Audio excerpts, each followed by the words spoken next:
మాట్లాడు. గౌరవనీయులు బీసీ సంక్షేమ శాఖ మంత్రివర్యులు, నా మిత్రుడు, మా జిల్లా శాసనసభ్యులు పొన్నం ప్రభాకర్ గారు ప్రవేశపెట్టినటువంటి ఈ బిల్లుకు బీఆర్ఎస్ పార్టీ సంపూర్ణమైన మద్దతును తెలియజేస్తుంది. ఈ బిల్లును మేము మనస్ఫూర్తిగా స్వాగతిస్తూ ఉన్నాము. అయితే ఈ బిల్లు ఎప్పుడు నిజంగా బీసీ వర్గాలు సంతోషపడతాయంటే, బీసీ వర్గాలకు విద్యా ఉద్యోగాల్లో 42% రిజర్వేషన్ వచ్చినాడు, బీసీ వర్గాలకు స్థానిక సంస్థల్లో పట్టణ మరియు గ్రామీణ ప్రాంతంలో 42% రిజర్వేషన్ ఫలాలు వారికి పూర్తిగా అందినప్పుడు ఆ వర్గాలు చాలా సంతోషపడతాయి. అవి అందాలని కోరుకుంటున్నాం. అవి అందే ప్రక్రియలో రాష్ట్ర శాసనసభ ఏకగ్రీవ తీర్మానం చేయడంతో పాటు రేపు కేంద్రంలో పార్లమెంట్లో పోరాటానికి కూడా బీఆర్ఎస్ పార్టీ కలిసి వస్తుంది. మాకున్న 4 రాజ్యసభ సభ్యులు కూడా ఏకగ్రీవంగా ఈ బిల్లుకు మద్దతు ఇస్తూ మేము ఓటేస్తాం. అయితే ఈ బిల్లు పాస్ కావాలంటే ఏం కావాలి అధ్యక్ష? రాహుల్ గాంధీ గారు ఇలా ప్రధాన ప్రతిపక్ష నాయకుడు, 100 మంది ఎంపీలు ఉన్నారు. వారు మరి ఈ బిల్లు మీద ఒత్తిడి తేవడానికి పార్లమెంట్లో వారు కృషి చేయాల్సినటువంటి అవసరం ఉంది. దానికోసం వారిని గట్టిగా రాహుల్ గాంధీ గారు ఇలా పూనుకోవాల్సినటువంటి అవసరం ఉంది. అయితే మా మిత్రులు పొన్నం ప్రభాకర్ గారు మేమేదో మిస్గైడ్ చేస్తున్నాం అనేటువంటి మాట మాట్లాడినరు. అది కరెక్ట్ కాదు.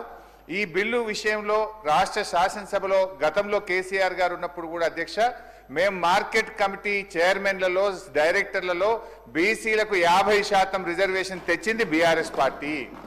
అదేవిధంగా బీసీల విషయం వైన్స్లో మొట్టమొదటిసారిగా ఈ దేశంలో ఎక్కడ లేని విధంగా మా గౌడన్నల కోసం మరి గీత కార్మికులకు వైన్ షాప్ల అలాట్మెంట్లో కూడా రిజర్వేషన్ తెచ్చింది బీఆర్ఎస్ ప్రభుత్వము. ఇట్లా మేము కొన్ని కార్యక్రమాలు చేసినాం. అయితే మేమేమంటున్నామంటే, ఈ బిల్లులో ఒక 2 విషయాలు మీ చేతిలో ఉన్నది. ఇది దీంట్లో కేంద్రం పర్మిషన్ అవసరం లేదు, ఢిల్లీ అనుమతి కోసం వేచి చూడాల్సిన అవసరం లేదు.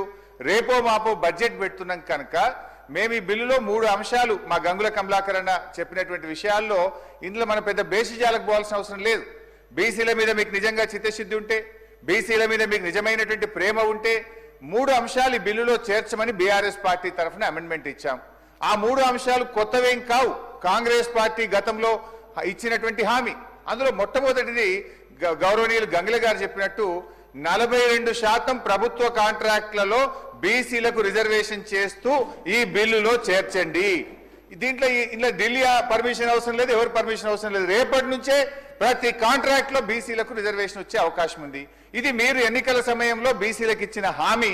దీన్ని దయచేసి దాంట్లో చేర్చాలని చెప్పి కోరుతున్నాం. నంబర్ 1. ఒకటే నిమిషం సార్. 2వ అంశానికి వచ్చేసి బీసీలకు సప్లాన్ అమలు చేస్తామని మీరు చెప్పారు.